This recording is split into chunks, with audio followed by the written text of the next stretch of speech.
All right, Earth's crust formation and features.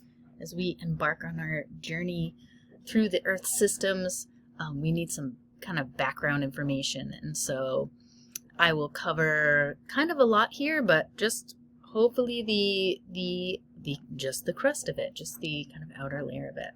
What I'm hoping to get by the end of this kind of unit are these 5 learning targets. So to be able to identify the major layers of the Earth by chemical composition, and that's easier than it sounds, have some general understanding of how the layers of the Earth were formed, and then be able to identify 2 different types of crust, describe the process of plate tectonics to some degree, and then explain one possible cause for plate tectonics. So I know that most of you have had plate tectonics in middle school, and so that's why this is kind of an overview. So the formation of the Earth. Earth forms much like many things in the solar system when materials out there, dust, kind of collides and condenses. And as matter sort of clumps together, gravity starts to increase, and then that pulls more matter in. And as that all happens and gravity increases, that's a force, it's going to create some heat in the center of this massive object. And so then you have this massive ball of floating debris out there and the core with a hot core. And so as that sort of continues, the inner core gets so hot that it melts some of the material there. And then the heavier materials like iron and things like that start to sink as they're pulled in by gravity. And the lighter materials rise to the surface, or sort of are left on the surface there. And the lightest materials are on the outside. And then that burning ball of material kind of starts to cool, and a very thin layer of crust forms on the outside. And the Earth's crust, the stuff that we actually walk on, and that we think of as Earth, is actually a very thin layer. And so I just really love, there's so many awesome pictures out there online, and so here's one of the Earth, the inside of the Earth, and then the crust. So here are the layers of the Earth by chemical makeup. And so there's other ways that you can delineate the different layers of the Earth. And so these are kind of the simplest things. There's an inner core and an outer core. There's a mantle and there's a crust. So inner core, outer core, mantle, crust. Those are the layers of the Earth by chemical makeup. That means it depends on what's in each layer that makes it that layer. It doesn't necessarily have these lines that delineate them, but they are made of different materials, and they have these names: inner core, outer core, mantle, and crust. And there's 2 different types of crust. There's the continental crust, so that's land, and it's thicker. You know it's continental crust because it's thicker. It's made of a lighter material, which will mostly be granite. And it's got mostly these minerals, silicate and aluminum, and it's known as Cl. And then there's the oceanic crust, which is thinner but heavier. It's a denser material made up of this rock called basalt, and the minerals there are silicate and magnesium. And so the crust of the Earth is mostly made up of silicate, this stuff, the silicon-based mineral. So those are the 2 layers of crust here. Now, we've heard of tectonic plates before. I think in middle school you probably put together this kind of funny puzzle of Pangea and maybe heard the whole story of how they all separated and all that stuff. So basically all I'd like for you to take away from this is that the Earth is made up of tectonic plates, or the crust is made up of tectonic plates. So on the crust, it's kind of broken up into these plates, right? The tectonic plates. And each one of those plates is a free-floating plate, so it's kind of floating on its own. It's floating on top of the mantle, and it can move independently of the other plates.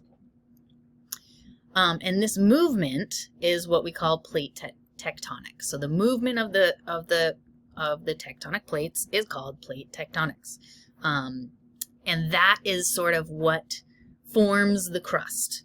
The movement of those plates forms the Earth as we know it, the crust and all the formations and all that stuff, which we're going to get to.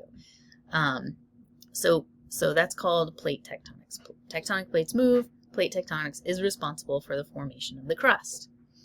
And so here's an image of that sort of happening, and we're going to talk about one of the potential causes. So we're not exactly sure what causes the plate tectonics, but we think we know that it's mostly caused by the mantle underneath of it moving.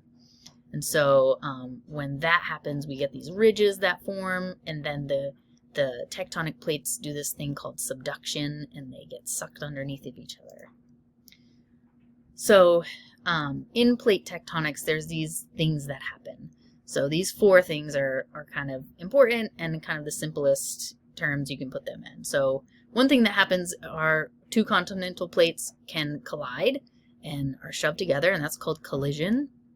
There's this thing called subduction that I just said, when one plate plunges beneath another. So it dips down below the other one and sort of sinks down. And then there's another thing called spreading, when two plates are pushed apart.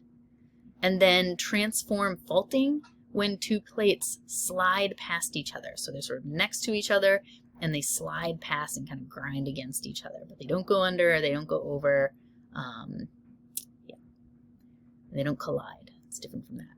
And I like this picture because it shows the continental crust, the oceanic crust, and then some of these things that can happen when the crust moves, or when plate tectonics are happening.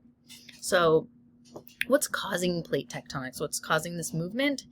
It's what we think, and what the current model is that it's caused by the convection currents in the mantle. And so what a convection current is, this can happen in any fluid, so in a liquid or a gas, or we think of, air as sort of a fluid, even though it's not a liquid. So I want you to separate that word liquid and fluid. They're not the same thing.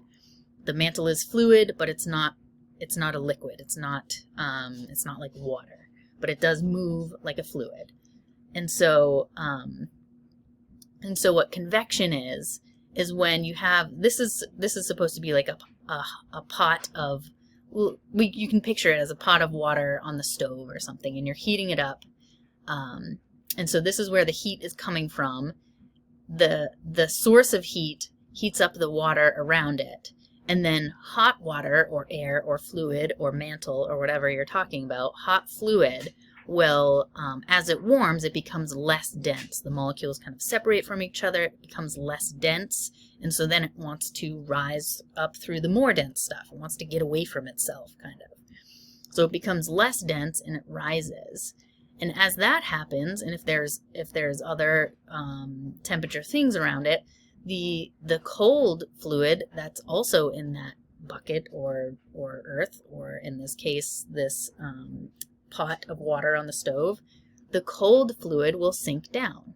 And so this sort of happens in a cyclical way. The hot fluid rises, the cold fluid sinks because it's dense and it's coming down.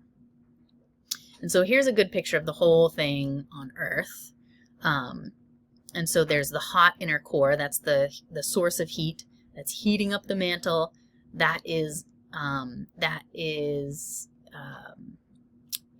rising up and expanding and rising, becoming less dense. And then as it rises, it hits the surface. Up here, there's colder mantle, and so that colder mantle is going to sink down, and you get these currents. They keep doing this cyclical thing, and it's called a convection current.